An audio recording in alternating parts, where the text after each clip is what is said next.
3.600 kaleng biskuit, 15.000 botol susu, 1.400 lembar terpal, 2.000 lembar selimut, 42.000 popok, 10.000 botol air mineral, dan 10 ton beras. Dan bahkan juga ada 1.000 dus mie dan 1 truk pakaian.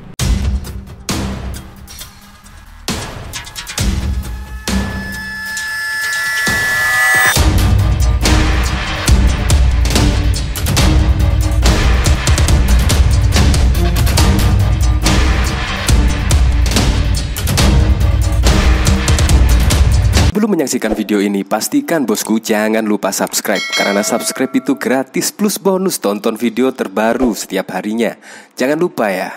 Nah, saya kira relawan Gerakan Bersatu yang berkumpul di GBK kemarin yang dihadiri 150.000 orang, yaitu untuk mencari yaitu penerus dari Presiden Joko Widodo. Bahkan Presiden Joko Widodo pada waktu itu menyebutkan rambut putih yang memikirkan rakyat. Dan ternyata ada misi terselubung di dalamnya. Pasti Anda juga tidak menyangka, bahkan media-media pun jarang ya membahas dari urunan relawan Nusantara Bersatu di GBK kemarin. Bahkan dari urunan relawan Presiden Joko Widodo tersebut, bahkan juga mendapatkan donasi yang cukup lumayan. Ini bahkan dikomentari dari John Sitorus. Silaturahmi relawan Jokowi bukan hanya sekedar acara politik semata. Relawan Jokowi juga urunan donasi untuk korban Cianjur, yaitu 3.600 kaleng biskuit, 15.000 botol susu, 1.400 lembar terpal, 2.000 lembar selimut, 42.000 popok, 10.000 botol air mineral, dan 10 ton beras. Dan bahkan juga ada 1.000 dus mie dan 1 truk pakaian. Jadi tidak hanya sekedar acara mencari penerus Presiden Joko Widodo, tetapi juga urunan untuk korban gempa di Cianjur kemarin. Bahkan sih ketika ada acara tersebut yang digelar di GBK, banyak yang protes karena menggunakan GBK sebagai media silaturahmi tersebut. Tetapi setelah saya melihat artikelnya sih, ternyata itu adalah 6 bulan sebelum acara U20 dimulai. Jadi masih bisa yaitu untuk November. Kemungkinan pada Desember tidak boleh karena acaranya dimulai bulan Mei Juni mendatang. Bahkan dari berita ini, dan bahkan Presiden Joko Widodo juga secara simbolis menyerahkan bantuan untuk para korban gempa Cianjur yang terkumpul dari urunan para relawan kepada Ketua Pelaksana Gerakan Nusantara Bersatu Aminuddin di Stasiun Gelora Bung Karno. Bahkan dari artikel ini juga menyebut dari jumlah urunan warga yang terkumpul bantuan terdiri dari yang saya sebutkan tadi pada cuitan dari John Sitorus, yaitu 3.600 kaleng biskuit, 15.000 botol susu, 1.400 lembar terpal, 2.000 lembar selimut, 42.000 popok, 10.000 botol air mineral, dan 10 ton beras, 1.000 dus mie instan, dan 1 truk baju. Presiden Joko Widodo juga langsung menginstruksikan untuk segera dikirim ke Cianjur. Dan bahkan juga tidak hanya itu saja, bahkan di sini relawan Jokowi juga menggelar doa bersama dan galang donasi untuk korban gempa Cianjur. Jadi tidak hanya acara politik semata ya, tetapi juga menggelar acara doa bersama. Dari sini coba kita lihat komentar-komentarnya, kira-kira bagaimana ya? Dijelasin apapun, Bani sakit jiwa nggak bakalan ngerti. Haha. Makasih follow-nya. Hal seperti ini kurang menarik untuk media mainstream. Semoga segera bisa disalurkan untukku. Kadang-kadang media-media itu lebih suka yang kontroversi ya. Kalau acara yang penggalang dana jarang dipublikasikan. Tetapi kalau GBK diprotes, terus membandingkan dengan gempa Cianjur dengan acara di GBK itu sangat banyak sekali. Tetapi untuk penggalangan donasi kok jarang terlihat. Untuk berlengkapnya simak berita berikut ini, Good News Indonesia. Relawan Joko Widodo atau Jokowi yang tergabung dalam Relawan Nusantara Bersatu akan menggelar doa bersama bagi korban gempa Cianjur. Doa bersama akan dilakukan usai acara silaturahmi relawan yang akan dihadiri oleh Presiden Joko Widodo di Gelora Bung Karno, Senayan, Jakarta pada Sabtu 26 November 2022. Besok kita akan menggelar doa bersama untuk saudara-saudara kita di Cianjur, kata staf khusus Presiden yang juga Ketua Panitia Silaturahmi Nusantara Bersatu Aminuddin Ma'ruf di GBK pada Jumat 25 November. Selain doa bersama, relawan kata Aminuddin juga akan menggalang donasi korban gempa Cianjur. Berdasarkan data per Kamis kemarin, gempa menyebabkan 272 orang meninggal, 2.046 luka, dan 62.000 orang mengungsi. Kami bersama pimpinan relawan dan langsung ke Cianjur, katanya.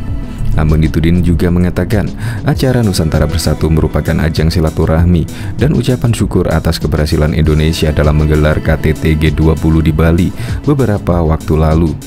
Kegiatan ini adalah rasa syukur atas perhelatan KTT G20 yang membuat kagum. Indonesia mendapat pujian dari pemimpin negara lain dan Indonesia dapat dikatakan menjadi global player, pungkasnya. Presiden Joko Widodo secara simbolis menyerahkan bantuan untuk korban gempa Cianjur yang dikumpulkan dari urunan para relawan kepada Ketua Pelaksana Gerakan Nusantara Bersatu Aminuddin Ma'ruf di Stadion Gelora Bung Karno GBK pada Sabtu 26 November 2022. Jokowi meminta bantuan tersebut segera disalurkan kepada korban gempa Cianjur. Dari urunan para relawan terkumpul bantuan yang terdiri dari 3.600 kaleng biskuit, 15.000 botol susu, 1.400 lembar terpal, 2.000 lembar selimut, 42.000 popok, 10.000 botol air mineral, 10 ton beras, 1.000 dus mie instan, dan 1 truk baju. Sekarang juga dikirim ke Cianjur, kata Jokowi. Dalam acara itu, Jokowi mengajak seluruh relawan dan masyarakat Indonesia mendoakan para korban gempa Cianjur. Dia mengajak para relawan untuk sejenak mengeningkan cipta. Marilah kita berdoa dan mengeningkan cipta sejenak untuk saudara-saudara kita yang baru terkena musibah di Cianjur. Semoga diberikan kekuatan dan perlindungan oleh Tuhan Yang Maha Esa. Untuk korban yang meninggal semoga mendapatkan tempat yang terbaik di sisi Allah, dan untuk korban yang masih sakit dan dirawat di rumah sakit semoga diberikan secepatnya kesembuhan, ungkapnya. Seperti diketahui, gempa Cianjur terjadi pada Senin 21 November lalu. Gempa yang mengguncang berkekuatan magnitudo 5,9 tersebut menyebabkan 310 orang meninggal berdasarkan data BNPB hingga Jumat 25 November 2022. Selain itu, gempa Cianjur menyebabkan banyak yang terluka dan setidaknya sebanyak 1.120 keluarga yang terdiri atas 58.000 jiwa mengungsi. Bencana gempa juga menyebabkan rumah penduduk, sekolah, tempat ibadah, fasilitas kesehatan, dan fasilitas perkantoran rusak. Presiden Joko Widodo menghadiri acara yang digelar oleh ratusan ribu relawan di Stadion Utama Gelora Bung Karno. Dalam acara bertajuk Nusantara Bersatu itu, Presiden Jokowi turut memberikan doa atas banyaknya korban meninggal dunia dan luka-luka atas bencana alam gempa bumi di Cianjur. Momen pembacaan doa itu dilakukan Jokowi sebelum memberikan sambutan di hadapan relawan yang berjumlah sekitar 150.000 orang. Pertama-tama, sebelum saya menyampaikan, marilah kita berdoa dan mengeningkan cipta sejenak untuk saudara-saudara kita yang baru terkena musibah di Cianjur, kata Jokowi di GBK pada Sabtu 26 November 2022. Dalam doanya, orang nomor 1 di Republik Indonesia itu berharap agar seluruh keluarga korban dan warga terdampak gempa bumi diberikan kekuatan. Sementara untuk korban yang meninggal dunia ditempatkan di sisi Allah, serta untuk korban luka-luka yang dirawat di rumah sakit bisa segera diberikan kesembuhan. Semoga keluarga diberikan kekuatan dan perlindungan. Untuk korban yang meninggal semoga mendapatkan tempat yang terbaik di sisi Tuhan Yang Maha Esa. Untuk korban yang masih sakit yang dirawat di rumah sakit semoga diberikan secepatnya kesembuhan, ujar Presiden Joko Widodo. Tak lama berselang, Jokowi mengajak sekaligus memimpin seluruh relawannya yang hadir di GBK untuk mengeningkan cipta untuk para jenazah yang meninggal dunia. Sebagai informasi, gempa berkekuatan 5,6 magnitudo mengguncang Kabupaten Cianjur pada Senin 21 November 2022 lalu. Hingga kini BNPB mencatat sekitar 310 orang meninggal dunia dan ratusan bangunan rusak dan ribuan warga terdampak akibat gempa tersebut. Bahkan hingga hari kelima pasca gempa, di Kabupaten Cianjur sendiri masih terjadi beberapa gempa susulan yang mengakibatkan banyaknya warga mengungsi enggan kembali ke rumah. Putra sulung Presiden Joko Widodo, Gibran Raka, turut hadir dalam acara Nusantara Bersatu di Stadion Gelora Bung Karno yang digelar relawan Jokowi pada Sabtu 26 November. Gibran menjelaskan acara silaturahmi nasional itu tidak hanya pertemuan antara para relawan, akan tetapi untuk mendoakan warga Cianjur yang sedang mengalami bencana gempa bumi. Pokoknya silaturahmi sekaligus mendoakan saudara kita yang di Cianjur, kata Wali Kota Solo itu saat ditemui awak media di GBK. Doa itu diaturkan karena menurut Gibran, duka di Cianjur merupakan duka mendalam bagi rakyat Indonesia. Untuk itu, kata Gibran, di tengah acara silaturahmi yang mengundang ribuan orang itu, doa untuk warga Cianjur menjadi sangat penting. Ya, yang penting kan itu doa untuk warga Cianjur, kata dia.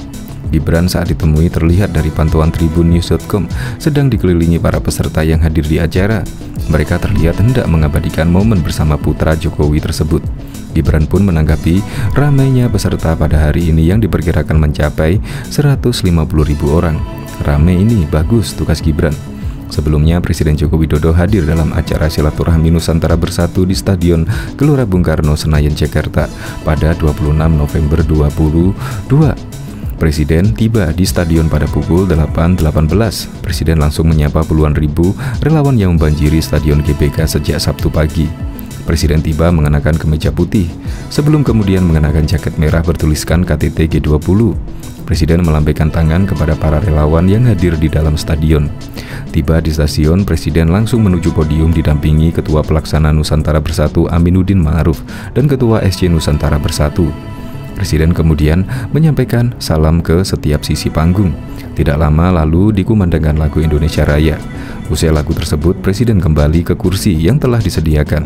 Diberitakan sebanyak 150.000 relawan Presiden Joko Widodo akan berkumpul di Gelora Bung Karno, Senayan, Jakarta pada Sabtu 26 November 2022. Mereka berkumpul dalam acara silaturahmi Gerakan Nusantara Bersatu. Staf khusus Presiden yang menjadi ketua pelaksana acara tersebut yakni Aminuddin Ma'ruf mengatakan relawan yang akan berkumpul dari seluruh Indonesia.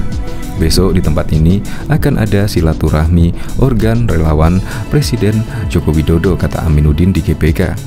Menurut Aminuddin, relawan yang berasal dari berbagai simpul ingin bersilaturahmi dalam perjalanan pemerintahan Presiden Jokowi.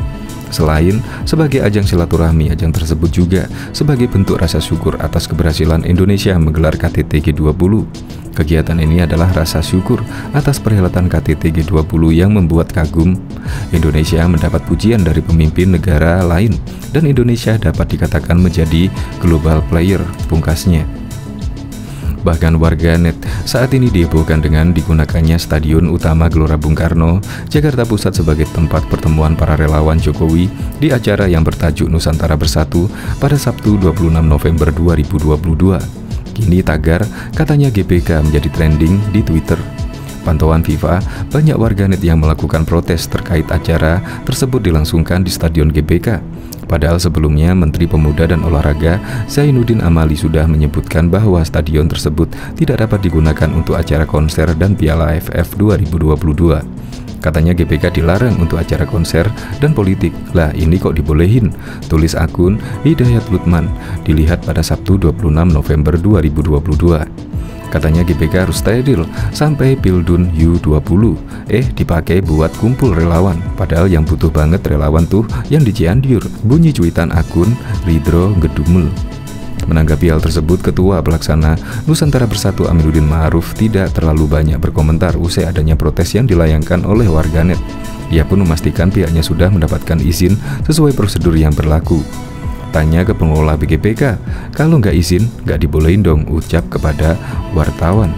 Untuk diketahui sebelumnya, Menteri Pemuda dan Olahraga Zainuddin Amali menyatakan Stadion Utama Gelora Bung Karno tidak boleh digunakan untuk konser dan kegiatan lain hingga Piala Dunia U20 2023 yang digelar mulai 20 Mei hingga 11 Juni tahun depan. Keputusan itu dibuat karena Gelora Bung Karno sudah masuk daftar stadion yang telah disetujui FIFA untuk menyelenggarakan Piala Dunia U20. Berdasarkan kesepakatan, SUGBK dan stadion-stadion lainnya harus steril dari kegiatan apapun sejak 6 bulan sebelum Piala Dunia U20.